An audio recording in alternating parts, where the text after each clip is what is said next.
नमस्कार दोस्तों, आज के इस क्लास में हम लोग क्लास 12th हिस्ट्री का चैप्टर 3 का मोस्ट वीवीआई ऑब्जेक्टिव क्वेश्चंस हम लोग करने वाले।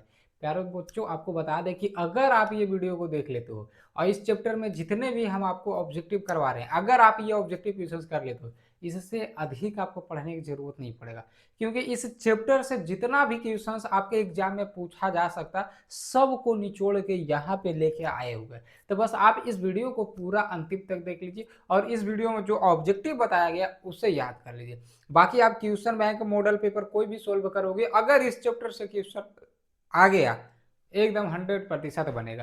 तो इस वीडियो को शुरू से अंतिम तक जरूर देखो। अगर आप हमें नहीं जानते हो तो मेरा नाम है विकास चौधरी और आपको बता दें कि हम आप सभी को जो है हिस्ट्री पढ़ाते हैं। अगर आपको किसी भी तरह का नोट्स डाउनलोड करना है तो आप जाइए गूगल पे सर्च कीजिए बीएसबी कैरियर, आपको वहां पे हर एक चीज का नोट्स मिल जाएगा। चलिए बिना समय गवाए हम लोग शुरू करते हैं। आपका सबसे पहला क्वेश्चन है कि सर्वाधिक प्राचीन ग्रंथ कौन सा है ना। सर्वाधिक प्राचीन ग्रंथ कौन सा है जिसका आपको जवाब देना था। देखो पहला का जो आपका यहाँ पे सही आंसर जो होगा, पहला का जो सही आंसर आपका होगा कि सर्वाधिक प्राचीन स्मृति ग्रंथ कौन सा है, तो ये आपका मनु स्मृति होता है। इसको जो लिखा गया है, इसको कौन लिखा था, ये मनु मनु नामक जो है एक व्यक्ति जो है इसको लिखा है। ठीक है ना। चलो आगे आपका दूसरा कि महाभारत का समालोचनात्मक संस्करण किसने तैयार किया था। तो ए में है देखो आर डी बनर्जी, बी में है बी एस सुकथांकर ने, और सी में है के पी जायसवाल ने, और डी में है इनमें से कोई नहीं। तो देखो इसका जो सही आंसर होगा वो आपका बी हो जाएगा। ये सब क्वेश्चंस को याद रखिएगा, क्वेश्चंस कभी कभी पूछ देता है। आगे आपका है तीसरा नंबर प्रश्न।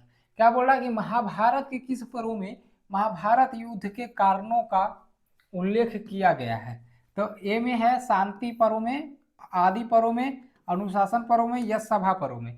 इसका भी आपका जो सही आंसर होगा वो बी हो जाएगा, आदि पर्व में। ध्यान में रखिएगा ये सब क्वेश्चंस। देखो ये सब क्वेश्चंस थोड़ा लेंदी हो जाता है और ये सब क्वेश्चन से मतलब कि 10 क्वेश्चंस में एक आगो पूछ देता है तो पूछ देता है, नहीं तो ये सब क्वेश्चन आता नहीं है ना।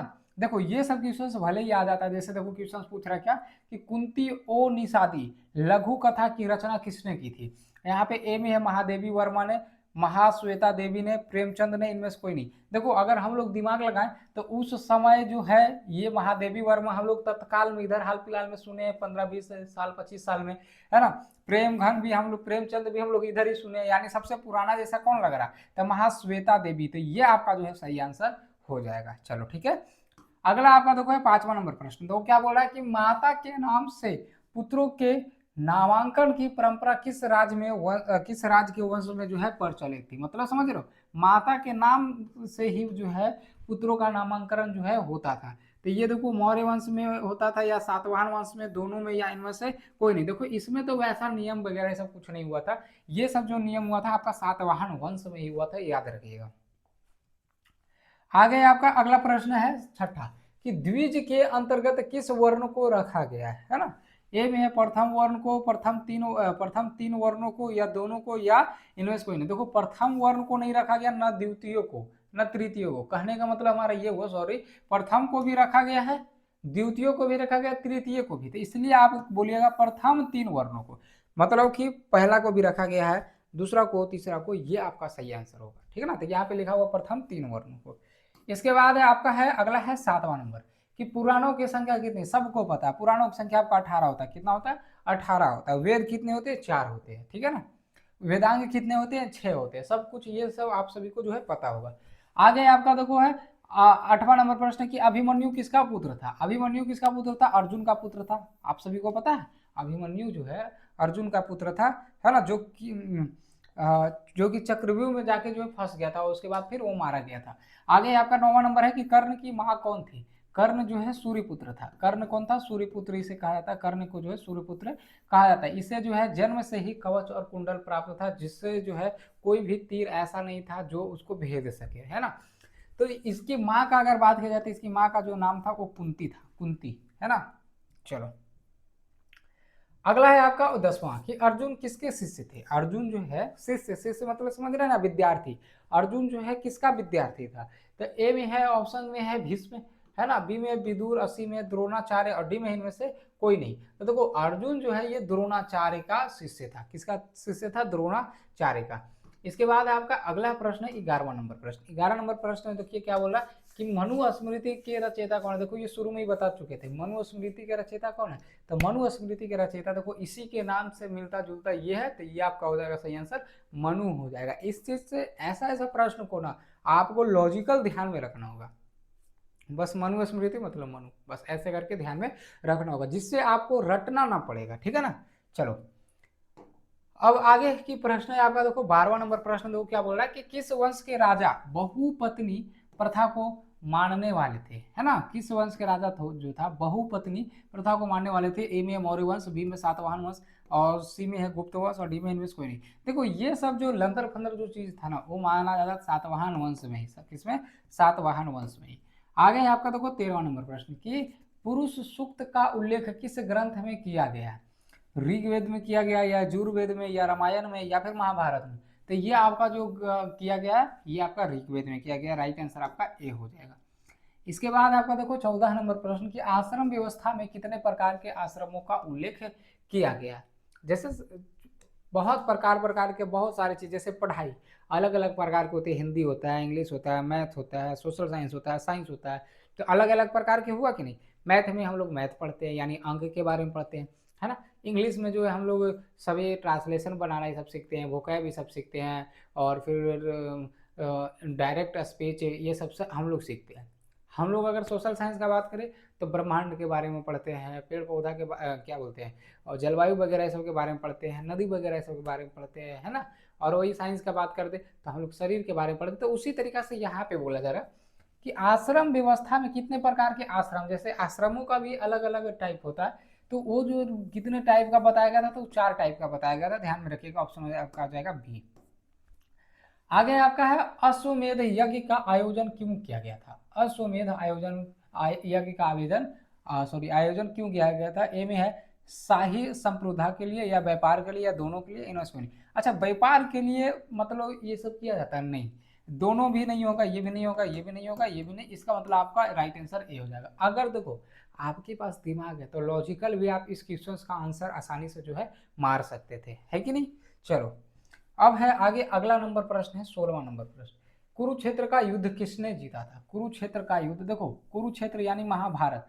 महाभारत जो है दो लोगों के बीच हो रहा था, एक पांडव और एक कौरव। यहाँ पे संथाल और मंगोल तो ये सब आएगा नहीं। दो लोगों के बीच हो रहा था, एक पांडव एक कौरव। पांडव 5 भाई था और कौरव बहुत सारा था, है ना। कौरव क्या था, बहुत सारा था। तो पांडव में कौन था, अर्जुन। तो अर्जुन जीता था, आपको पता ही। और अर्जुन का साथ कौन दे रहा था, तो अर्जुन का साथ दे रहा था कृष्ण, है ना, कृष्ण भगवान।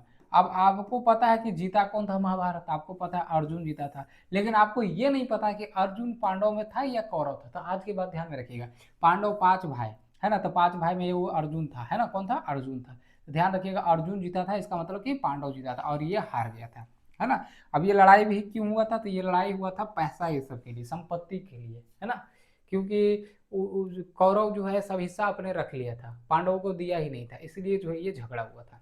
चलो आगे है आपका 17वां नंबर प्रश्न है कि गंगा पुत्र किसे कहा जाता है। गंगा पुत्र किसे कहा जाता है, अर्जुन को, विदुर को, भीष्म को या इनमें से कोई नहीं। तो देखो गंगा पुत्र अगर आप लोग नहीं जानते हो तो गंगा पुत्र जो है भीष्म को कहा जाता है। किसे कहा जाता है, भीष्म को कहा जाता है। चलो अब आगे आपका 18वां नंबर प्रश्न है कि महाभारत युद्ध कितने दिनों तक चला था, है ना। महाभारत युद्ध कितने दिनों तक चला था, ज्यादा दिन ये नहीं चला था, ये नहीं कि 2 साल 3 साल 4 साल, ऐसा नहीं। महाभारत युद्ध जो है कितने दिन तक चला था, याद रखिएगा। आपका ए में है देखो 15 दिन नहीं, बी में है 16 दिन नहीं, सी में है 17 दिन नहीं, डी में है आपका 18 दिन तक जो है ये युद्ध जो है चला था, ध्यान में रखिएगा।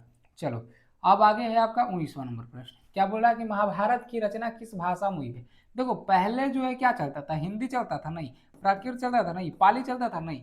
पहले हम लोग का क्या चलता था, पहले सारा चीज जो है आप अगर वेद वगैरह ये सब भी पढ़ोगे ना, वेदांग वगैरह से भी पढ़ोगे तो वो उसमें संस्कृत में ही लिखा हुआ रहेगा। यानी पहले जो है संस्कृत भाषा पूरा चलता था, बहुत मतलब पहले संस्कृत ही चलता ही था, है ना। अब ना हिंदी वगैरह सब आ गया, भोजपुरी वगैरह सब आ गया। पहले जो हिंदी ही चलता था, सॉरी ये संस्कृत ही चलता था। इसलिए महाभारत रामायण जो भी आपको पुराने पुराने ग्रंथ का नाम ले ले, सारा जो है आपका संस्कृत में ही लिखा हुआ रहता है, इसलिए आप मारिएगा ऑप्शन ए। अब है आगे है आपका है 20वां नंबर। महाभारत किसने लिखा। महाभारत को जो है वो किसने लिखा है? ए में है वाल्मीकि, सी में है मनु ने। अच्छा, मनु को क्या चीज लिखा था? मनु जो है ना, मनु क्या चीज लिखा था? तो मनु स्मृति लिखा था। मनु क्या चीज लिखा था? मनु स्मृति मारिएगा, मनु स्मृति, है ना, क्या लिख मारिएगा? मनु स्मृति। इसके बाद आपका देखो वाल्मीकि, वाल्मीकि जो है ना वो रामायण लिखा था। क्या लिखा था? रामायण को लिखने वाला कौन था? वाल्मीकि। और इसके बाद कोई नहीं तो होगा नहीं, ये वेद व्यास जो है, वेद व्यास हमारा महाभारत को जो है लिखे थे। ये चीज आप ध्यान में रखिएगा, ठीक है ना। और आपको बता दें, ये सभी जो पढ़ा रहे इसका नोट्स डाउनलोड करना, आप जाइएगा गूगल पे सर्च कीजिएगा BSCB कैरियर, आपको वहां पे जो है सारे चीज का नोट्स मिल जाएगा, ठीक ना। एक चीज नहीं बल्कि सारी चीज। एक और एक अलग इससे जो आपको बनाया गया BSCB career notes, career CAREE notes, इस तरीका से कैरियर नोट्स। ये जाके आप सर्च कीजिएगा गूगल में ना, तो आपको एक पूरा बंडल ही मिल जाएगा। Physics, chemistry, biology, Hindi, English का एक बंडल आपको मिल जाएगा पूरा नोट्स का। उसके बाद आर्ट्स का जो हो गया आपका, हिस्ट्री हो गया, ज्योग्राफी हो गया, पॉलिटिकल साइंस हो गया, इकोनॉमिक्स हो गया, हिंदी, इंग्लिश, सारा कुछ हो आपको उसमें एक बंडल में मिल जाएगा। तो आप ये भी सर्च कर सकते हैं या ये भी सर्च कर सकते हैं, आपको दोनों जगह मिल जाएगा। अब आगे आपका प्रश्न है, देखो 21वां, क्या बोला कि जाति का लक्षण नहीं है, साम्य, श्रम विभाजन, दोनों या इनमें से कोई नहीं। देखो श्रम विभाजन हमारा जाति का लक्षण है। श्रम विभाजन मतलब समझ रहे, श्रम मतलब काम, विभाजन मतलब बांटना। काम को जो है जाति के अनुसार बांटा जाता है, नहीं बांटा जाता है। जैसे अगर यादव है तो क्या करेगा, उसका काम क्या है? तो गाय भैंस चराना, है ना, दूध निकालना, है ना। लोहार है तो लोहा वगैरह ये सब करेगा। मतलब समझ रहे, जाति के अनुसार क्या हुआ? बटा हुआ है। अगर नौवा है तो बाल वगैरह ये सब काटेगा, जाति के अनुसार काम बटा हुआ है। तो यहाँ पे हमें क्या बोला? तो जाति का लक्षण नहीं है, तो जाति का लक्षण तो ये है, ये तो है। अच्छा ये है लेकिन ये नहीं है, इसका सही आंसर आपका ए हो जाएगा, साम्या नहीं है। तो यहाँ पे देखो बी आपका नहीं होगा, सी भी आपका नहीं होगा, डी भी नहीं होगा, इसका मतलब आपका राइट आंसर ए हो जाएगा, ठीक है ना। चलो अगला है आपका 22वां नंबर प्रश्न। 22वां क्या बोल रहा है कि यवन, बहुत लंबा चौड़ा क्वेश्चन है। बोला यवन शब्द का प्रयोग अपने मूल शब्द में भारतीय यूनानियों के लिए किया जाता था, किंतु प्रथम सदी ईस्वी के आसपास इस शब्द का प्रयोग बिना किसी भेदभाव के किया जाने लगा। ये किसके लिए किया जाने लगा? ए में है विदेशियों के लिए, बी में है जैनियों के लिए, सी में है ब्राह्मणों के लिए, और डी में है इनमें से कोई नहीं। किसके लिए जो किया जाने लगा था? जवाब आप लोग के पास होगा। अगर आप लोग के पास नहीं है जवाब तो हम आपको बता दें कि विदेशियों के लिए। किसके लिए किया गया था? विदेशियों के लिए जो है ये किया गया था। अब आगे है आपका अगला नंबर प्रश्न है 23वां नंबर प्रश्न। 23 नंबर क्या बोला कि किस काल में वर्ण व्यवस्था वंशानुगत जाति में परिवर्तन हो गई?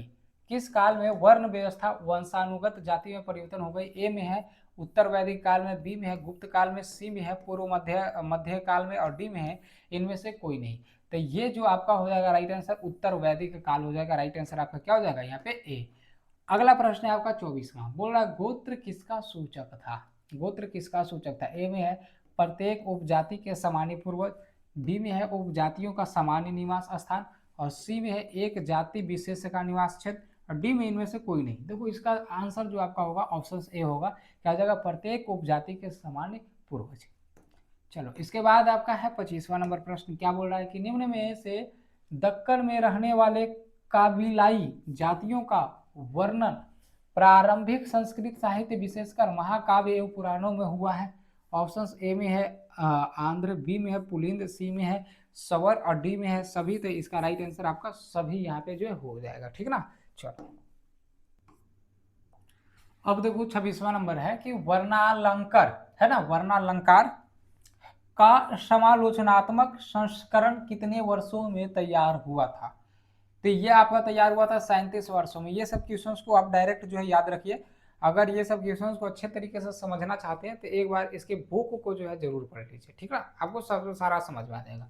आगे वर्णालंकार की संकल्पना सबसे पहली बार मिलती है, तो ये मिलती है स्मृतियों में। स्मृतियों में ये इसका मिलता है सबसे आपका पहले।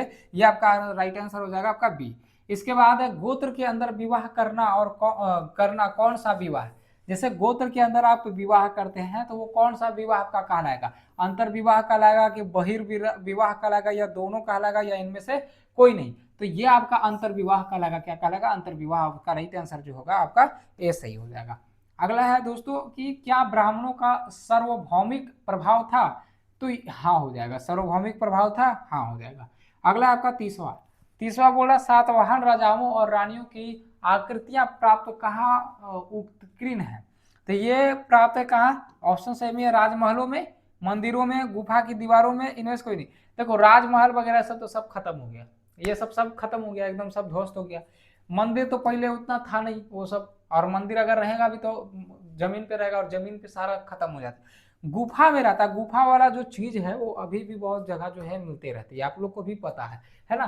तो इसका जो सही आंसर होगा आपका क्या हो जाएगा, ए सही, सॉरी सी सही आंसर हो जाएगा। अगला आपका 31वां नंबर प्रश्न, देखो क्या बोल रहा है 31 कि द्रोण अद्वितीय तीरंदाज किसको बनाना चाहते थे, मतलब द्रोण कहने का मतलब द्रोणाचार्य, द्रोण कहने का मतलब द्रोणाचार्य, द्रोणाचार्य जो है अद्वितीय, अद्वितीय मतलब कि एक, द्वितीय मतलब हो जाता है दो, अद्वितीय मतलब होता है एक, यानी कि द्रोणाचार्य जो है एक दुनिया में एक है, एक ऐसा जो कि उससे बड़ा, उससे ज्यादा, उससे महान तीरंदाज कोई ना हो, किसको बनाना चाहता था। ऑप्शन ए में है अर्जुन को, नकुल को, या सहदेव को, या डी में इनमें से कोई नहीं। तो देखो जो सबसे ज्यादा जो बनाना चाहता था वो बनाना चाहता था किसको, अर्जुन को, ध्यान में रखिएगा किसको, अर्जुन को। आगे है आपका है 32वां नंबर कि मनुस्मृति में कितने प्रकार के विवाह का उल्लेख किया गया। देखो मनुस्मृति जो ग्रंथ है उसमें 8 प्रकार के विवाह का वर्णन किया गया, कितने प्रकार का, 8 प्रकार के विवाह का वर्णन किया गया। इसके बाद है आपका देखो 33वां नंबर प्रश्न, क्या बोला, महाभारत में गंगा पुत्र के नाम से किसे जाना जाता है। आप लोग याद कीजिए तो, आप लोग याद कीजिए तो गंगा पुत्र का नाम आपको हम बताए थे, आप लोग जवाब दीजिए कमेंट बॉक्स में इसका, आप लोग कमेंट बॉक्स में जवाब दो, बताओ ए में है भीष्म, बी में है शकुनी, और सी में है दोनों, और डी में इनमें से कोई नहीं। आप लोग जल्दी से इसका जवाब दो, आप हमारे वीडियो को देख लो, कमेंट बॉक्स खोलो और वहां पे बोलो कि 33 का ABCD आप कौन सा बताना चाहते हो, जल्दी से आप हमें बताओ तो जरा देखते हैं कि कौन सा आप जवाब देते हो, है ना। उम्मीद है आप लोग बता दिए होंगे, लाइव तो चल नहीं रही है कि हाँ लाइव में हम आपको देखें, लेकिन ऐसे भी आप लोग जरूर जवाब दीजिए ताकि आपको भी पता चले कि नहीं हम कितना पढ़ रहे हैं, है ना। तो चलो इसका जवाब आएगा क्या, महाभारत में गंगा पुत्र के नाम से किसे जाना गया था, तो भीष्म को जाना जाता है, किसे जाना जाता है, भीष्म को। चलो इसके बाद आपका अगला नंबर प्रश्न है, क्या है, अम्बा अम्बालिका किसकी पत्नी थी, है ना। एक आप लोग ममता बनर्जी का सुने होंगे भाषण कि अम्बा अम्बा डुम्बा डुम्बा बम्बा बम्बा ऐसे करके जो बोलता है, उससे आप याद रखिएगा कि अम्बा अम्बालिका, अम्बा अम्बालिका किसकी पत्नी थी। ऑप्शन ए में है विचित्र बीरी, बी में पांडु, सी में दोनों, और डी में इनमें से कोई नहीं। तो जो अम्बा अम्बालिका ये दो हैं, दोनों जो है विचित्र बीरी की जो है पत्नी थी, दोनों किसकी पत्नी थी, विचित्र बीरी, और दोनों बहन थी। अगला आपका 35 नंबर है कि महर्षि व्यास द्वारा उत्पन्न संतान थी, महर्षि व्यास द्वारा कौन जो है उत्पन्न संतान थी, पांडु था कि धृतराष्ट्र था कि विदुर था कि ये सभी कौन था। आप लोग ये सब क्वेश्चंस तो आसान आसान है, और यही सब क्वेश्चंस आपके एग्जाम में बार बार पूछा जाता है, बार बार पूछा जाता है ये सब क्वेश्चंस आपके एग्जाम में।